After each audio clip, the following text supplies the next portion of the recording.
ఓం శ్రీ గురుభ్యో నమ. దక్షిణామూర్తియే నమో నమ. శ్రీ మహాగణాధిపతియే నమో నమ. ఓం శ్రీ మాత్రే నమో నమ. ఈ యొక్క బంగారు సత్సంగాలలో పాల్గొన్న వారందరికీ కూడా మా భగవంతుడు ఆయు ఆరోగ్య ఐశ్వర్యాలు ఇచ్చి కాపాడని కోరుతున్నాం. అదేవిధంగా వారందరినీ కూడా ఆధ్యాత్మిక బంధువులుగా భావిస్తూ దైవ సమానులుగా భావిస్తున్నాం. అదేవిధంగా ఆ పరమేశ్వరుడు ఆయు ఆరోగ్య ఐశ్వర్యాలను కోరుతూ ఉన్నాం. ప్రతిరోజు కూడా ఒక మంచి మాట చెప్పుకుంటున్నాం. ముందుగా మా తల్లిదండ్రులకు నమస్కరిస్తూ గురువులకు నమస్కరిస్తూ ఉన్నాం. తర్వాత ఈరోజు మనం చెప్పుకునేటటువంటి మంచి మాట, కొత్తగా వచ్చినటువంటి కోడలకు అత్తగారు ఎలా ఉంటే బాగుంటుంది అని సూచనప్రాయంగా మనం చెప్పుకుంటున్నాం. దేనికి అంటే ఈరోజు వచ్చేటటువంటి ఆడపిల్లలందరూ కూడా స్కూల్ చదువులు, కాలేజ్ చదువులు, తర్వాత బీటెక్, ఎంటెక్లు చదువుతూ ఆ కాలేజీలో సీతాకోక చిలుకలుగా తిరుగుతూ వివాహమైన తర్వాత అత్తగారిళ్ళకి వచ్చినప్పుడు అత్తగారింట్లో తెలిసి తెలియక చేసినటువంటి తప్పులు అత్తమామలు పట్టించుకొని వారిని ఇబ్బంది పెట్టకుండా మన యొక్క అంటే ఆ ఇంటి కుటుంబంలో ఒక ఆడపిల్ల ఎలా మెసులుతుందో అలాగే భావిస్తూ మనం ఆ అమ్మాయిని చూడాల్సి ఉంటుంది. ఎందుకనగా ముందుగా ఆ అమ్మాయిని అనే ముందు మనం ఆలోచించాలి.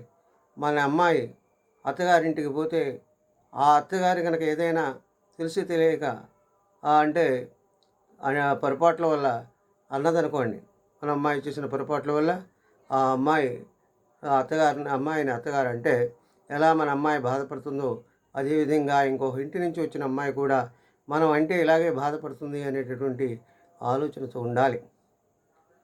వెనకటి రోజుల్లో ఇప్పుడు ఉన్నటువంటి అత్తలు ఆ రోజున కోడళ్ళు ఆ రోజు చెప్పినటువంటి చేసినటువంటి పనుల వల్ల కావచ్చు, అత్తగారు కోడలు అన్నందు వల్ల కావచ్చు, ఆ రోజు సమాజానికి సరిపోయింది.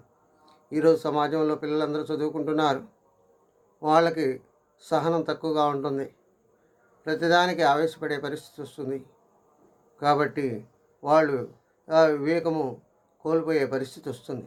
ఇప్పుడు సమాజం జనరేషన్ అలా ఉన్నది. కాబట్టి ఇప్పుడు అలా కాకుండా మేము పడలేదా, మేమంటే ఈ అమ్మాయి ఎందుకు పడదు అనేటటువంటి ఆలోచన లేకుండా మాతృ స్వభావంగా ఆ కోడలను చూసుకోవాలి.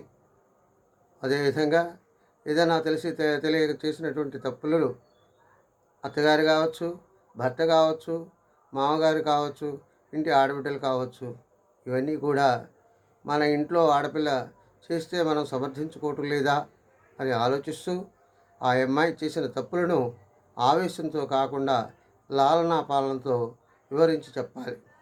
మా ఈ తప్పు చేసినందువల్ల ఇలా జరుగుతుంది, ఇలా కాదు, ఇట్లా చేస్తే బాగుంటుంది అని ఆ అమ్మాయికి వివరంగా చెప్పాలి. అర్థం చేసుకునేటట్టు చెప్పాలి. 1, 2 సార్లు 3 సార్లు చెప్పాలి. అలా చేసినట్లయితే ఆ అమ్మాయి కూడా వీళ్ళని గౌరవిస్తూ నేను పొరపాటు చేసినా నన్ను కించపరచకుండా లాలన పాలనతో చెప్తున్నారని ఆ అమ్మాయి తెలుసుకొని మనల్ని గౌరవించేటట్లుగా ఉండాలి. అదేవిధంగా మన ఇంటికి వచ్చినటువంటి కోడలుగా వచ్చిన ఆడపిల్లను, పుట్టింటి వారిని, ఆ అమ్మాయి యొక్క తల్లిదండ్రులను చులకనగా చేసి మాట్లాడకూడదు. ఏదైనా సమస్య ఉంటే ఆ తల్లిదండ్రులు వీళ్ళకి పెద్దవాళ్ళు మాట్లాడుకోవాలి. కానీ ఈ అమ్మాయి దగ్గర చులకనగా చేసి మాట్లాడినందువల్ల ఈ అమ్మాయి లేనిపోని మనస్తాపానికి గురి అవుతుంది. అప్పుడు ప్రతిదానికి కూడా చిన్న దానికి పొరపాటు చేస్తూనే ఉంటుంది. అలా చేసినప్పుడు మనం ఇంకా బాధపడవలసి వస్తుంది.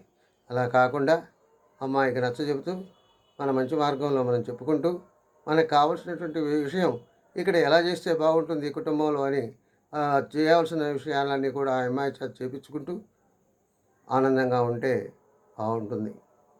అదేవిధంగా పొరపాట్లంటూ పిల్లలు తెలుసుకొని ఆ కోడళ్ళు ఆ అత్తల దగ్గర అనుకూలంగా ఉండాలి. తల్లిదండ్రులుగా ఎలాగైతే తన కుటుంబంలో ఉంటుందో అట్లాగే ఈ అమ్మాయి కూడా అత్తమామలను తల్లిదండ్రులుగా భావించుకుంటూ చేసి అందరూ కూడా అనుకూలంగా ఉంటారని కోరుతూ ఉన్నాం. అదేవిధంగా చిన్న చిన్న తప్పులు తెలిసి చేసినా తెలియక చేసినా అర్థం కాక చేసిన ఆ అమ్మాయికి మళ్ళా వివరంగా చెబుతూ ఓపికగా తన యొక్క కుటుంబంలో సభ్యులుగా కలిసిమెలిసిపోయేటట్లుగా చేసి ఆ అమ్మాయికి ఆదరణ ఇస్తారని కోరుతున్నాం. అదేవిధంగా అందరూ కూడా సుఖశాంతులతో ఉండాలి, మంచి భావంతో ఉండాలి.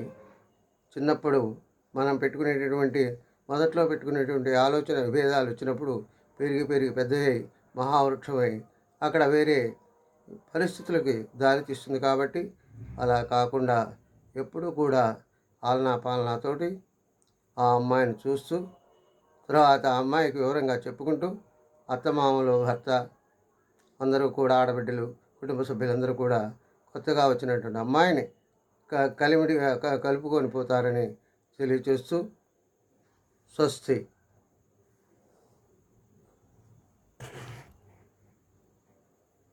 సర్వే జనా సుఖినో భవంతు.